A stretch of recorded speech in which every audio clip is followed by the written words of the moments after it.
dal mio punto di vista giustizia non è stata fatta. Parla Antonio Franchini, avvocato veneziano di Giancarlo Galan, presidente per 3 lustri della regione travolto dallo scandalo Mose.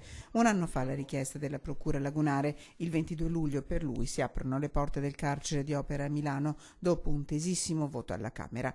Il 15 luglio Galan tornerà libero, scaduti i termini di carcerazione, ma la vicenda è tutt'altro che conclusa. 12 mesi che hanno cambiato il Veneto con i 35 arresti scattati all'alba del 4 giugno e una raffica di denunce. Avendo trattato personalmente Tangentopoli 20 anni fa, potrei dire che la gran parte delle caratteristiche è simile, per non dire uguale. Così un anno fa Carlo Nordio, procuratore aggiunto della Repubblica di Venezia.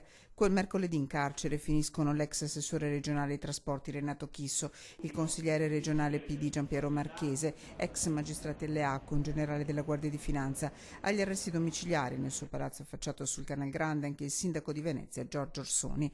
Una notizia battuta e rilanciata in tutto il mondo nel giro di poche ore. Oltre a Galan scatta la richiesta di arresto per l'europarlamentare Lia Sartori e poi commercialisti, consulenti, imprenditori. Nel mirino il sistema di corruzione Mazzete creato dal Consorzio Venezia Nuova dal suo presidente Giovanni Mazzacurati e da Pier Giorgio Baita. Ad ottobre si apre la stagione di patteggiamenti. Nelle casse dello Stato dovrebbero tornare quasi 20 milioni di euro. Un'inchiesta tutt'altro che conclusa. Il sistema di dighe mobili, la grande opera nel mirino, di fatto è fermo. Al posto dei vertici del Consorzio 3 commissari. Il patteggiamento non è una missione di colpevolezza, hanno spiegato fin da subito i difensori di Galan. La sentenza attende il ricorso presentato in Cassazione.